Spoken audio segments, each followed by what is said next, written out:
Di fajar menyingsing, beban dipikul dalam diam. Tungku menanti, energi kian terancam. Namun dari desa, sebuah langkah tercipta, meruntuhkan batas, menyuarakan asa.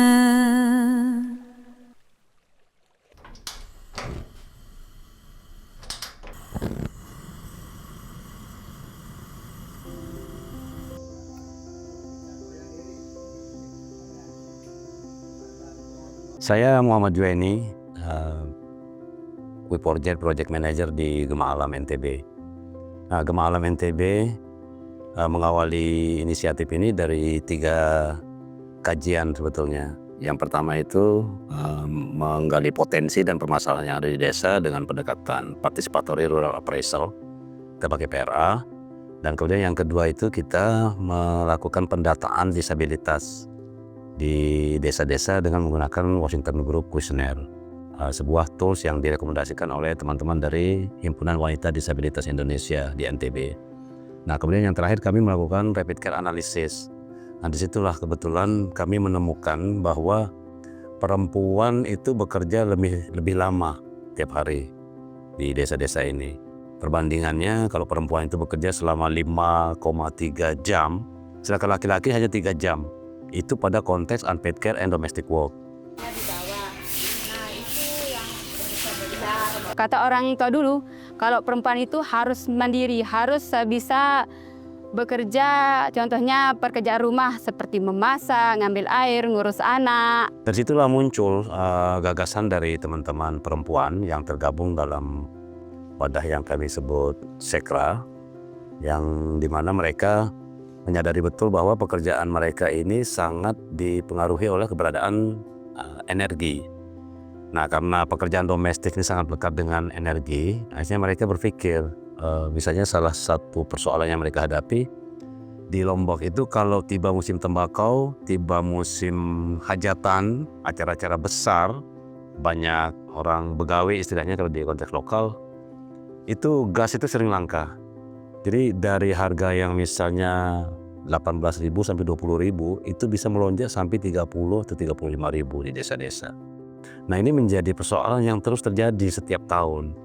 Nah, sehingga mereka berpikir kalau andai kita punya alternatif untuk mengatasi kelangkaan gas ini, mungkin akan bisa lebih meringankan pekerjaan-pekerjaan yang dilakukan oleh perempuan.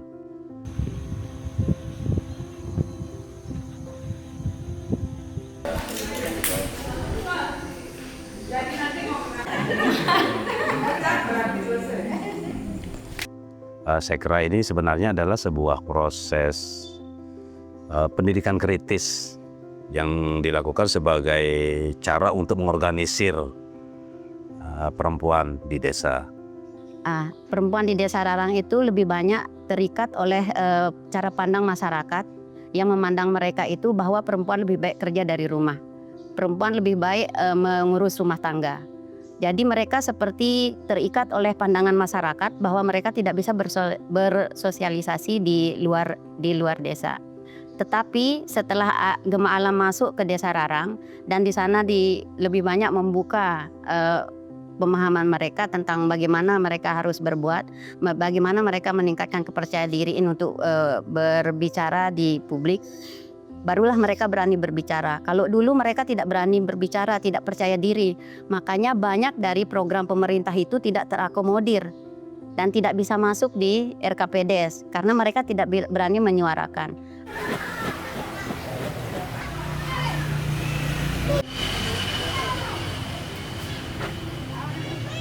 Nah, kemudian di Desa Lantan, selain potensi untuk membangun biogas tadi itu, mereka juga punya potensi perkebunan kakao. Jadi kakao yang mereka punya ini, itu mereka merencanakan untuk mengolah biji kakao ini menjadi coklat batangan. Kan di Desa Lantan itu ada 10 dusun dan saya mengambil 1 atau 2 orang di beberapa dusun dan mengajak ibu-ibu sekolah rakyat untuk membuat sebuah kelompok atau jenis KWT itu ya, kelompok untuk memproduksi biji coklat atau biji kakao. Jadi nanti proses sangrai, proses memasak coklat ini pengeringannya itu akan menggunakan solar dryer dome. Nah kemudian nanti sangrainya akan menggunakan biogas. Sehingga nanti coklat batangan inilah yang akan menjadi bisnis yang akan mereka kembangkan. Ada lagi inisiatif di Taman Ayu ini, jadi biosluri yang dihasilkan dari digester biogas ini itu digunakan di kebun kesetaraan. Kebun kesetaraan ini dikelola oleh Forum Disabilitas yang ada di Desa Taman Ayu.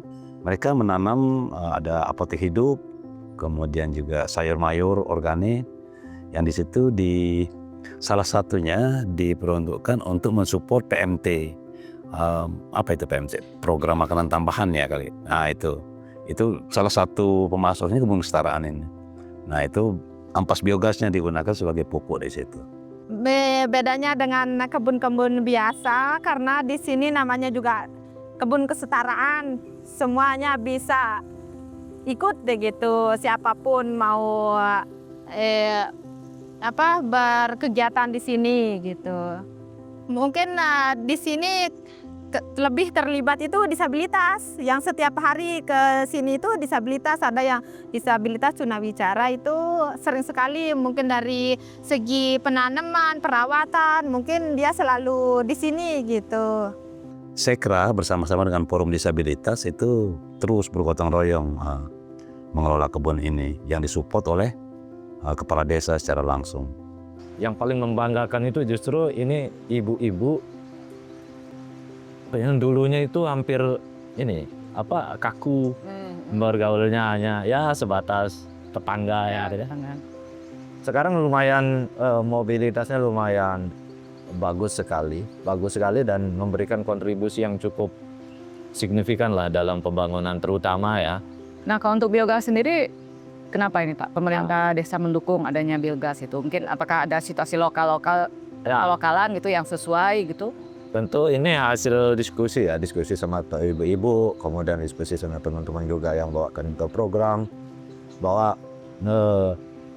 ada tujuan ke depan yang akan kita gapai gitu kan, seperti tadi ekonomi sirkular itu yang biogas salah satu yang cukup mendukung nanti, sangat mendukung, sehingga ibu-ibu kita arahkan untuk ke sini. Dan kebetulan juga di sini kohe di kandang ini sia-sia kan, dibuang sia-sia. Kotoran sapi. Ya, jadi selain juga menjaga kebersihan kandang, juga memanfaatkan itu sebagai sesuatu yang bernilai, dan nilai itu dikelola oleh teman-teman perempuan ini. Kemarin sih kita usahanya pertama itu kita membuat keripik gitu. Mungkin itu berjalan sampai 2 minggu, tapi dikarenakan kan biogas itu tidak seperti kompor pada umumnya yang nyalanya itu tetap keras, stabil. Kalau di biogas itu ada kalanya kalau sudah barometernya itu menurun, pasti otomatis nyalanya juga melemah gitu. Jadi penggorengan kita itu kurang maksimal, produk kita itu, jadinya kita memutuskan untuk berhenti dulu gitu sambil memikirkan usaha apa yang cocok untuk biogas ini gitu. Nah kalau yang misalnya potensi desa yang udah banyak dilakukan produksinya kan aku dengar tenun ya, itu bisa nggak untuk biogasnya dipakai? Kalau misalkan untuk tenun pewarna alam, karena untuk memasak gitu, mungkin untuk memasak itu bisa, karena di biogas kita ini yang 12 kubik itu bisa menyala sampai 5 jam. Mungkin para penenun bisa memasak benangnya sampai seharian juga bisa gitu. Kalau untuk biogas ini, mungkin untuk biogasnya sendiri itu kami belum terlalu banyak memanfaatkan karena cuma 1 unit di TPS 3R dan lokasinya itu jauh dari pemukiman masyarakat. Biogas yang ada di TPS 3R ini cuma digunakan oleh Sekra ketika kami ada pertemuan di sini. Tetapi manfaat yang banyak kami dapatkan di sini adalah POC-nya atau bioslurinya yang kami jadikan pupuk yang digunakan untuk pupuk tanaman-tanaman organik. Bahan baku untuk pembuatan biogas ini ada 2 macam, yaitu limbah ternak yang kami masukkan melalui mixer Karena harus kenapa di mixer? Karena supaya sampah yang ada dalam kotoran ternak itu bisa terpisah. Yang masuk itu harus yang kotoran sapinya saja.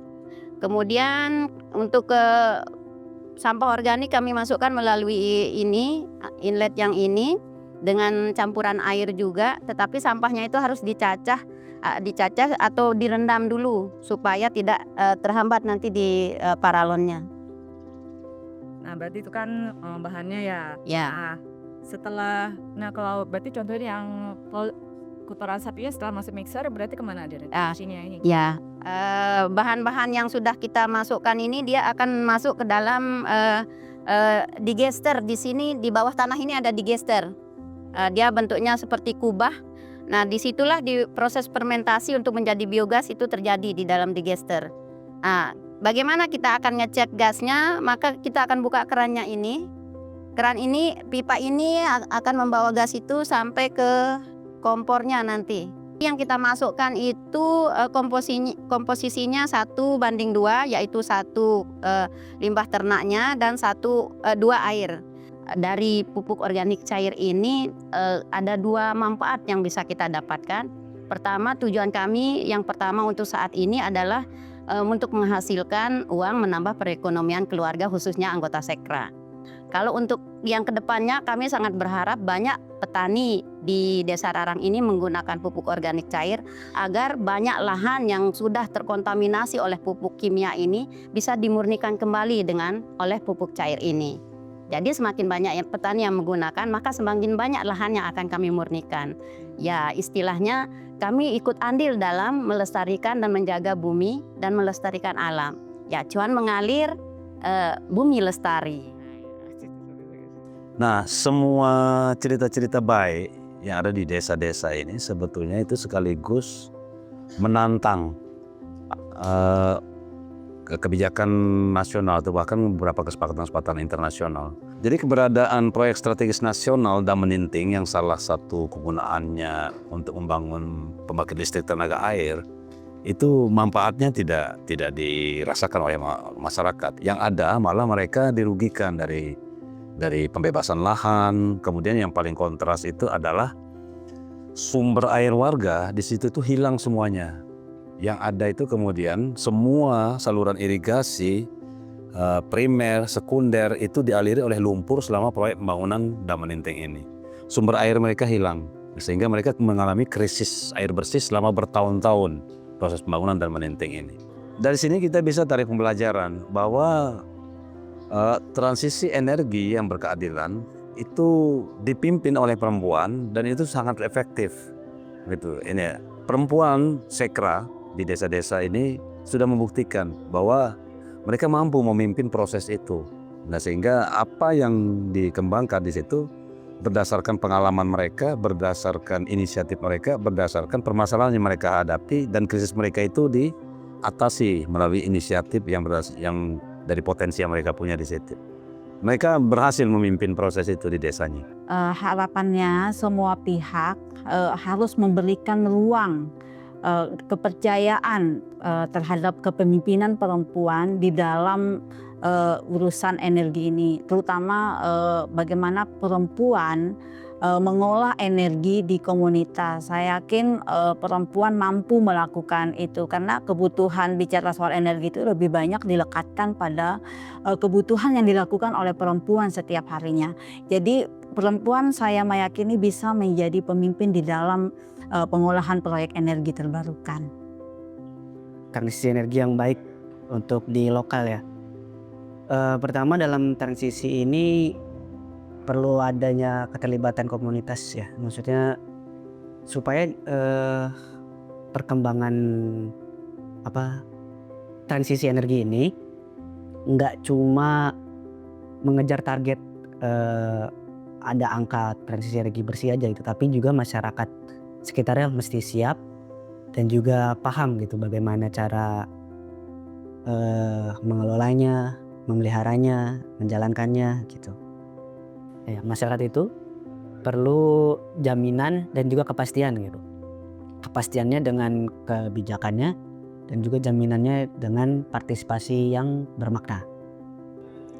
Nah, sehingga kami sebetulnya sangat merekomendasikan bahwa di tengah gencarnya isu tentang transisi energi ini, itu sebaiknya pemerintah menerapkan pengembangan energi terbarukan berbasis komunitas.